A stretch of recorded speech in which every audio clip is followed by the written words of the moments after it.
Sepanjang sejarah umat manusia, perang selalu menjadi mesin penggerak perubahan. Sebuah kerajaan runtuh, kerajaan lain bangkit. Sepanjang sejarah umat manusia, perang selalu menjadi mesin penggerak perubahan. Sebuah kerajaan runtuh, kerajaan lain bangkit. Perang mengubah perbatasan, ideologi, dan bahkan cara kita melihat dunia. Namun, sejak tahun 1945, sebuah penemuan mengubah aturan main selamanya. Satu senjata menciptakan paradoks terbesar dalam sejarah, sebuah kekuatan pamungkas yang tidak boleh sekalipun digunakan. Inilah kisah mengapa senjata nuklir disebut sebagai akhir dari sejarah. Sebelum era nuklir, perang, meskipun brutal, punya aturan yang jelas. Ia adalah kelanjutan dari politik dengan cara lain. Ada pemenang, ada pecundang. Konflik besar seperti Perang Dunia Pertama dan Kedua, meski menghancurkan, pada akhirnya menghasilkan tatanan dunia baru. Kekerasan, pada intinya, adalah alat yang sah untuk meraih dominasi dan memaksakan kehendak. Pemenang akan menulis ulang sejarah, sementara yang kalah harus menerima nasibnya. Itulah pola yang berulang selama ribuan tahun. Lalu, segalanya berubah. Di tengah kobaran Perang Dunia Kedua, proyek Manhattan melahirkan kekuatan yang belum pernah terbayangkan. Pada Agustus tahun 1945, bom atom dijatuhkan di Hiroshima dan Nagasaki. Dalam sekejap, satu bom mampu melepaskan energi yang setara dengan ribuan serangan pesawat pengebom konvensional. Dunia terdiam. Kekuatan dewa kini berada di tangan manusia, dan sejarah tidak akan pernah sama lagi. Mengapa nuklir begitu fundamental mengubah segalanya? Karena ia menghapus konsep kemenangan dari perang besar. Sebelum nuklir, negara bisa berperang, menang, dan kemudian membangun kembali. Dengan nuklir, perang total antara kekuatan besar tidak lagi menghasilkan pemenang dan pecundang. Ia hanya akan menghasilkan kehancuran total bagi semua pihak. Negara yang menang pun akan menjadi abu, sama seperti lawannya. Udara, air, dan tanah akan tercemar radiasi selama puluhan bahkan ratusan tahun. Tidak ada lagi yang bisa direbut atau dibangun kembali di atas puing-puing peradaban yang musnah. Inilah yang kemudian melahirkan sebuah konsep mengerikan yang justru menjaga perdamaian, Mutually Assured Destruction, atau disingkat MAD. Secara sederhana, doktrin ini menyatakan bahwa jika satu negara nuklir menyerang negara nuklir lainnya, negara yang diserang akan membalas dengan kekuatan penuh sebelum hancur. Hasilnya, kedua negara akan musnah. Ini menciptakan sebuah perdamaian yang lahir dari ketakutan. Keseimbangan teror ini, di mana semua pihak tahu bahwa memulai perang nuklir adalah bunuh diri massal, menjadi penahan utama yang mencegah Perang Dunia Ketiga. Konsep MAD ini secara drastis mengubah cara negara berpikir. Perang langsung antara negara-negara adidaya menjadi sesuatu yang terlalu berisiko untuk dibayangkan. Alih-alih invasi langsung, konflik bergeser ke ranah lain, perang proksi. Negara-negara besar mendukung pihak-pihak yang berlawanan dalam konflik regional, seperti di Vietnam, Korea, atau Afghanistan. Diplomasi yang diwarnai ancaman terselubung menggantikan pengerahan pasukan secara besar-besaran. Gertakan dan perang urat saraf menjadi senjata utama, bukan rudal dan bom. Perang dingin adalah bukti paling nyata dari teori ini. Selama hampir setengah abad, Amerika Serikat dan Uni Soviet, dua raksasa dengan ribuan hulu ledak nuklir yang siap diluncurkan, saling berhadapan. Mereka terlibat dalam perlombaan senjata yang gila-gilaan, membangun arsenal yang cukup untuk menghancurkan planet ini berkali-kali. Namun, tak satu pun dari senjata itu pernah benar-benar digunakan satu sama lain. Dunia hidup di bawah bayang-bayang kiamat nuklir, di mana satu kesalahan perhitungan atau miskomunikasi bisa memicu akhir dari segalanya. Inilah yang membawa kita pada gagasan akhir sejarah yang dipopulerkan oleh filsuf Francis Fukuyama. Teorinya bukan berarti peristiwa berhenti terjadi, melainkan konflik ideologis besar yang mendorong sejarah, seperti pertarungan antara fasisme, komunisme, dan liberalisme, telah berakhir. Senjata nuklir, dalam konteks ini, berperan sebagai pemaksa stabilitas. Ia mencegah terjadinya perang skala besar yang bisa mengubah tatanan ideologi global secara drastis. Sejarah, dalam artian siklus perang dan penaklukan, seolah berhenti berkembang. Tapi, apakah nuklir benar-benar menjaga perdamaian? Di satu sisi, ya, kita tidak pernah lagi menyaksikan perang dunia sejak ke 1945. Konflik langsung antara negara-negara pemilik nuklir berhasil dihindari. Namun di sisi lain, perdamaian ini sangat rapuh dan tidak adil. Konflik-konflik kecil yang brutal terus berkobar di seluruh dunia, seringkali disponsori oleh kekuatan besar dari balik layar. Perdamaian yang kita nikmati adalah perdamaian yang dijaga oleh ancaman pemusnahan massal, sebuah fondasi yang sangat menakutkan. Dampak psikologisnya bagi umat manusia pun sangat dalam. Generasi yang tumbuh selama Perang Dingin hidup dengan ketakutan kolektif akan kiamat nuklir. Budaya bunker, latihan serangan udara di sekolah, dan film-film tentang dunia pasca-apokaliptik menjadi bagian dari kehidupan sehari-hari. Kesadaran bahwa peradaban kita bisa lenyap dalam hitungan menit meresap ke dalam alam bawah sadar kolektif, sebuah bayangan gelap yang terus menghantui kita hingga hari ini. Dan bahaya itu belum hilang di era modern. Risiko kesalahan manusia atau kerusakan teknis tetap ada. Dengan teknologi yang semakin cepat dan sistem peringatan yang makin otomatis, jendela waktu untuk membuat keputusan menjadi sangat sempit. Satu sinyal radar yang salah dibaca atau satu perintah yang keliru dipahami bisa memicu reaksi berantai yang tidak bisa dihentikan, dengan konsekuensi global yang tak terbayangkan. Keberadaan senjata nuklir juga menciptakan ketimpangan kekuatan yang nyata. Klub negara nuklir Amerika Serikat, Rusia, Tiongkok, Prancis, Inggris, India, Pakistan, Israel, dan Korea Utara memiliki keunggulan strategis yang mutlak. Mereka seolah memiliki kartu as yang membuat negara lain berpikir dua kali untuk berkonflik langsung. Ini menciptakan hierarki kekuatan global, di mana negara non-nuklir seringkali berada dalam posisi yang lebih rentan dan terintimidasi. Tentu saja, ada upaya untuk mengendalikan monster ini. Perjanjian non-proliferasi nuklir berusaha mencegah penyebaran senjata ini ke negara-negara baru. Perjanjian pengurangan senjata seperti START mencoba membatasi jumlah arsenal yang dimiliki negara adidaya. Namun, tantangan terbesarnya adalah rasa saling tidak percaya. Di dunia yang penuh ketegangan geopolitik, melepaskan senjata pamungkas adalah sebuah langkah yang sulit dibayangkan oleh negara manapun yang memilikinya. Maka, gagasan akhir sejarah pun menuai banyak kritik. Sejarah ternyata tidak benar-benar berhenti. Konflik hanya berubah bentuk. Perang siber, perang ekonomi, terorisme, dan perang informasi menjadi medan pertempuran baru. Ambisi, ketakutan, dan hasrat manusia untuk berkuasa tidak hilang. Mereka hanya menemukan cara lain untuk berekspresi. Ancaman dari aktor non-negara, seperti kelompok teroris yang mungkin mendapatkan akses ke bahan nuklir, menambah lapisan baru yang lebih kompleks dan sulit diprediksi pada risiko global. Lalu, apa pelajaran terbesar dari era nuklir? Pelajaran terbesarnya adalah kekuatan tanpa kebijaksanaan adalah resep menuju kehancuran. Teknologi telah melampaui perkembangan moral dan etika kita. Kita menciptakan alat yang mampu memusnahkan diri kita sendiri, dan sekarang, kelangsungan hidup spesies kita bergantung sepenuhnya pada kemampuan kita untuk menahan diri.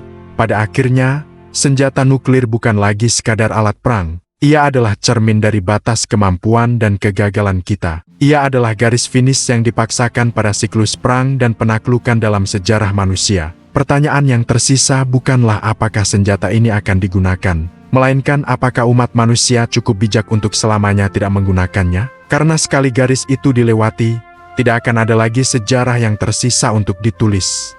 Sejak 1945, dunia berubah selamanya. Satu senjata menciptakan paradoks yang mengerikan, kekuatan absolut yang tak boleh digunakan sama sekali. Inilah senjata nuklir. Ia memaksa kita berpikir ulang tentang perang, kemenangan, dan bahkan makna dari sejarah itu sendiri. Konsep bahwa sejarah digerakkan oleh konflik besar dan penaklukan mendadak berhenti. Ada yang menyebut ini sebagai akhir dari sejarah. Mari kita gali lebih dalam. Dulu, perang adalah kelanjutan politik dengan cara lain. Kekuatan besar saling bertarung, ada yang menang, ada yang kalah, dan dunia terus berputar. Kekerasan dianggap sebagai alat yang sah untuk mencapai dominasi. Tapi bayangkan, dalam sekejap mata, proyek Manhattan melahirkan kekuatan yang belum pernah ada sebelumnya. Bom atom yang dijatuhkan di Hiroshima dan Nagasaki tidak hanya mengakhiri Perang Dunia II. Ia mengubah aturan main untuk selamanya. Satu bom kini setara dengan ribuan pesawat pengebom. Kekuatan destruktifnya begitu total, hingga perang besar antar negara pemilik nuklir menjadi mustahil. Tidak ada lagi yang namanya kemenangan sejati, karena pemenang pun akan ikut hancur. Inilah yang menghentikan pola sejarah yang telah berlangsung ribuan tahun. Disinilah lahir konsep yang mengerikan tapi efektif, Mutually Assured Destruction, atau MAD. Logikanya sederhana, jika kamu menyerangku, aku akan membalas dengan kekuatan yang sama besarnya, dan kita semua akan hancur. Perdamaian yang tercipta bukanlah perdamaian dari niat baik, melainkan perdamaian yang lahir dari rasa takut. Keseimbangan teror inilah yang menahan negara-negara adidaya untuk tidak saling serang secara langsung. Negara-negara besar mulai berpikir dengan cara yang sama sekali baru. Perang frontal dihindari mati-matian. Konflik pun bergeser menjadi perang proksi, di mana dua kekuatan besar mendukung pihak-pihak yang berlawanan di negara lain, tanpa harus berhadapan langsung. Diplomasi, ancaman, dan adu pengaruh menggantikan invasi skala besar. Perang dingin antara Amerika Serikat dan Uni Soviet adalah bukti nyata dari teori ini. Selama puluhan tahun, kedua negara membangun puluhan ribu hulu ledak nuklir, cukup untuk menghancurkan peradaban berkali-kali lipat. Namun, tak satu pun yang pernah digunakan dalam pertempuran. Mereka berlomba senjata bukan untuk dipakai, tapi untuk memastikan tidak ada yang berani memakainya. Dunia hidup di bawah bayang-bayang kehancuran nuklir, di mana satu kesalahan kecil bisa memicu kiamat. Ketegangan ini memunculkan gagasan tentang akhir sejarah yang dipopulerkan oleh Francis Fukuyama. Teorinya menyatakan bahwa konflik ideologis besar, seperti antara kapitalisme dan komunisme, telah berakhir. Sejarah yang selama ini digerakkan oleh perang untuk membuktikan ideologi mana yang unggul, kini terhenti paksa oleh ketakutan akan pemusnahan bersama. Stabilitas dunia dipaksakan oleh ancaman nuklir.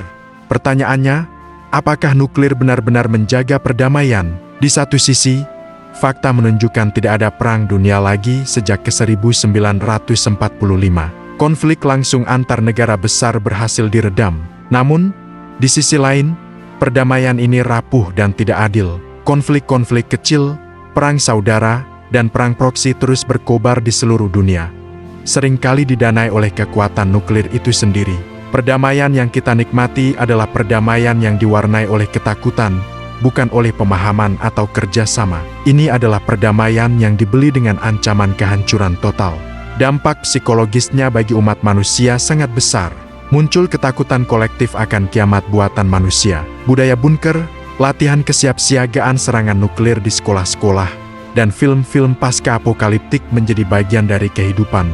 Seluruh generasi tumbuh dengan kesadaran bahwa dunia mereka bisa berakhir kapan saja hanya dengan menekan satu tombol. Bayangan awan jamur raksasa menghantui imajinasi kolektif kita, sebuah pengingat permanen akan kemampuan kita untuk menghancurkan diri sendiri. Ketakutan ini, meski mereda setelah Perang Dingin, tidak pernah benar-benar hilang. Di era modern, bahaya senjata nuklir justru semakin kompleks. Risiko kesalahan manusia atau kerusakan teknis tetap ada. Dengan sistem peringatan dini yang semakin otomatis dan cepat, jendela waktu untuk mengambil keputusan menjadi sangat sempit.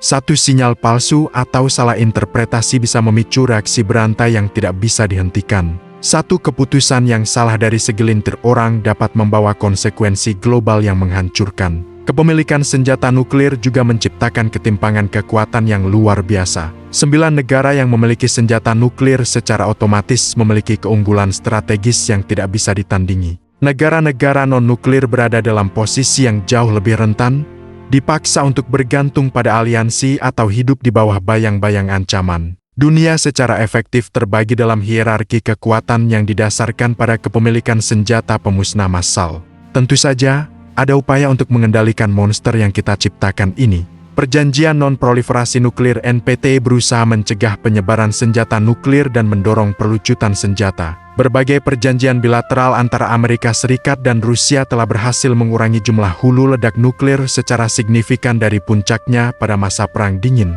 Namun, tantangan terbesarnya adalah kurangnya kepercayaan. Setiap negara curiga bahwa negara lain mungkin berbuat curang, membuat pelucutan senjata total menjadi tujuan yang hampir mustahil dicapai. Selama satu negara memilikinya, negara lain akan merasa perlu memilikinya juga sebagai jaminan keamanan. Gagasan bahwa nuklir membawa akhir sejarah juga mendapat banyak kritik. Sejarah tidak benar-benar berhenti, ia hanya berubah bentuk. Konflik ideologis mungkin mereda, tetapi konflik berbasis sumber daya, identitas, dan hegemoni regional terus muncul. Ambisi, ketakutan, dan keinginan manusia untuk mendominasi tidak hilang begitu saja. Senjata nuklir mungkin telah mencegah satu jenis perang, tetapi ia tidak menghapus akar dari perang itu sendiri. Masa depan dunia nuklir pun semakin tidak pasti. Apakah jaminan mutually assured destruction akan selalu berhasil menahan perang? Bagaimana jika senjata ini jatuh ke tangan aktor non-negara atau kelompok teroris yang tidak memiliki wilayah untuk dibalas? Dunia menjadi semakin kompleks, dan risiko penyalahgunaan senjata nuklir mungkin lebih besar dari sebelumnya. Pelajaran terbesar dari era nuklir adalah pengingat yang menyakitkan, kekuatan tanpa kebijaksanaan adalah resep untuk kehancuran. Untuk pertama kalinya dalam sejarah, kemampuan teknologi kita telah jauh melampaui kedewasaan moral kita untuk mengelolanya. Kemampuan kita untuk bertahan hidup sebagai spesies kini tidak lagi bergantung pada seberapa kuat kita bisa menyerang, tetapi pada seberapa kuat kita bisa menahan diri. Senjata nuklir bukan sekadar alat perang yang lebih besar.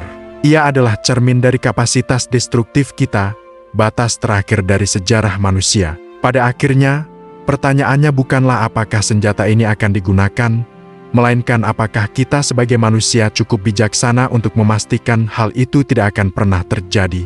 Selama ribuan tahun, perang selalu jadi bagian dari sejarah manusia. Perang dianggap alat untuk mengubah kekuasaan, memperluas wilayah, atau memaksakan ideologi. Ada pemenang, ada pecundang. Tapi sejak tahun 1945, sebuah senjata mengubah aturan main selamanya. Lahirnya senjata nuklir menciptakan sebuah paradoks. Ia adalah kekuatan terbesar yang pernah diciptakan manusia, sekaligus kekuatan yang tak boleh digunakan. Inilah yang membuat sebagian pemikir menyebutnya sebagai akhir dari sejarah. Mengapa begitu? Mari kita bahas. Sebelum era nuklir, perang adalah kelanjutan politik dengan cara lain. Kekerasan dianggap sebagai alat yang sah untuk mencapai dominasi. Negara-negara besar saling bertempur, dan pada akhirnya, akan ada yang menang dan ada yang kalah. Perang Dunia Pertama dan Kedua adalah puncaknya. Jutaan nyawa melayang, kota-kota hancur, tapi pada akhirnya, perang itu selesai dan dunia lanjut berjalan dengan tatanan baru yang dibentuk oleh para pemenang. Semua itu berubah ketika proyek Manhattan berhasil. Di tengah kobaran Perang Dunia Kedua, Amerika Serikat mengembangkan bom atom, dan pada Agustus tahun 1945, kota Hiroshima dan Nagasaki menjadi saksi bisu dari kekuatan mengerikan ini. Seketika, satu bom mampu menghasilkan daya ledak yang setara dengan ribuan pesawat pengebom konvensional. Dunia terdiam. Kekuatan penghancur dalam skala yang tak pernah terbayangkan sebelumnya kini menjadi kenyataan. Aturan perang yang sudah berlaku ribuan tahun, dalam sekejap menjadi usang. Lalu, mengapa senjata nuklir disebut mengakhiri pola lama sejarah? Sederhana saja, perang besar antar negara pemilik nuklir kini berarti kehancuran total bagi semua pihak. Tidak akan ada lagi yang namanya kemenangan. Jika Perang Dunia Ketiga meletus menggunakan senjata nuklir, pihak yang dianggap menang pun akan mewarisi planet yang hancur, penuh radiasi, dan tidak bisa ditinggali. Inilah yang disebut kemenangan Pyrrhic dalam skala yang paling ekstrem. Konsep pemenang dan pecundang menjadi tidak relevan ketika semua orang sama-sama hancur. Dari sinilah lahir sebuah konsep yang menakutkan sekaligus menjaga keseimbangan dunia, mutually assured destruction, atau disingkat MAD. Artinya, kehancuran yang saling terjamin. Logikanya begini, jika negara A menyerang negara B dengan senjata nuklir, negara B akan membalas dengan kekuatan penuh sebelum hancur. Hasilnya, kedua negara akan musnah. Konsep ini menciptakan sebuah perdamaian yang lahir dari rasa takut. Sebuah keseimbangan teror yang memaksa negara-negara adidaya untuk menahan diri. Mereka sadar, menekan tombol nuklir sama saja dengan menekan tombol bunuh diri massal. Konsekuensi dari logika MAD ini mengubah cara negara berpikir secara fundamental. Perang langsung antara kekuatan besar, seperti yang terjadi di Perang Dunia Pertama dan Kedua, kini menjadi sesuatu yang terlalu berisiko untuk dibayangkan. Sebagai gantinya, konflik bergeser ke arena lain. Muncullah yang namanya perang proksi, di mana negara-negara besar mendukung pihak-pihak yang berlawanan dalam konflik di negara lain, seperti di Vietnam atau Korea. Diplomasi, ancaman, dan spionase menggantikan invasi langsung sebagai alat utama dalam percaturan politik global. Bukti paling nyata dari perubahan ini adalah Perang Dingin. Selama lebih dari 40 tahun, Amerika Serikat dan Uni Soviet, dua raksasa dengan ideologi yang bertentangan, saling berhadapan. Keduanya membangun ribuan hulu ledak nuklir yang siap diluncurkan dalam hitungan menit. Terjadi perlombaan senjata yang luar biasa mahal dan menegangkan. Namun, tak satu pun senjata itu pernah digunakan satu sama lain. Dunia hidup di bawah bayang-bayang kiamat nuklir. Tapi perang panas langsung antara Washington dan Moskow tidak pernah terjadi, justru karena mereka sama-sama takut akan akibatnya. Inilah yang membawa kita pada gagasan akhir sejarah. Bukan berarti peristiwa berhenti terjadi, tapi bahwa konflik ideologis besar yang mendorong sejarah melalui perang skala masif telah berakhir. Demokrasi liberal yang dipimpin AS dan komunisme yang dipimpin Soviet adalah dua ideologi besar terakhir yang bersaing. Ketika salah satunya runtuh tanpa perang dunia, sebagian pemikir berteori bahwa sejarah dalam artian perang antar ideologi besar telah mencapai titik puncaknya. Stabilitas global, meskipun tegang, dipaksakan oleh rasa takut akan kehancuran bersama. Tapi, apakah nuklir benar-benar menjaga perdamaian? Di satu sisi, ya, sejak tahun 1945, tidak ada lagi perang dunia. Periode ini sering disebut sebagai The Long Peace atau perdamaian panjang antar kekuatan besar. Namun di sisi lain, perdamaian ini sangat rapuh dan tidak adil. Konflik-konflik kecil, perang saudara, dan genosida terus terjadi di berbagai belahan dunia. Negara-negara besar mungkin tidak saling serang, tapi mereka terus ikut campur dalam konflik di tempat lain.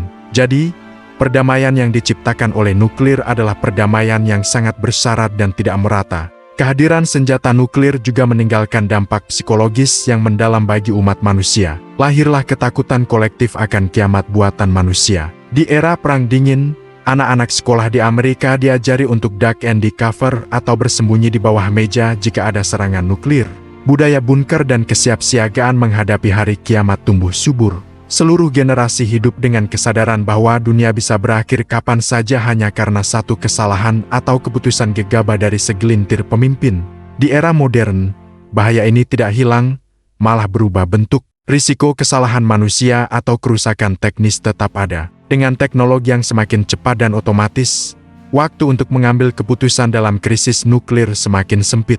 Satu sinyal radar yang salah dibaca, satu perintah yang keliru dipahami, atau satu sistem komputer yang diretas bisa memicu rangkaian peristiwa yang berujung pada bencana global. Bahayanya masih sangat nyata. Kepemilikan senjata nuklir juga menciptakan ketimpangan kekuatan yang luar biasa. Negara-negara yang memiliki nuklir, seperti anggota tetap Dewan Keamanan PBB, secara otomatis memiliki keunggulan strategis yang absolut. Mereka hampir tidak mungkin bisa diinvasi atau digulingkan oleh kekuatan eksternal. Sementara itu, negara-negara non-nuklir berada dalam posisi yang jauh lebih rentan. Dunia seolah terbagi dalam sebuah hierarki yang ditentukan oleh siapa yang punya dan tidak punya bom.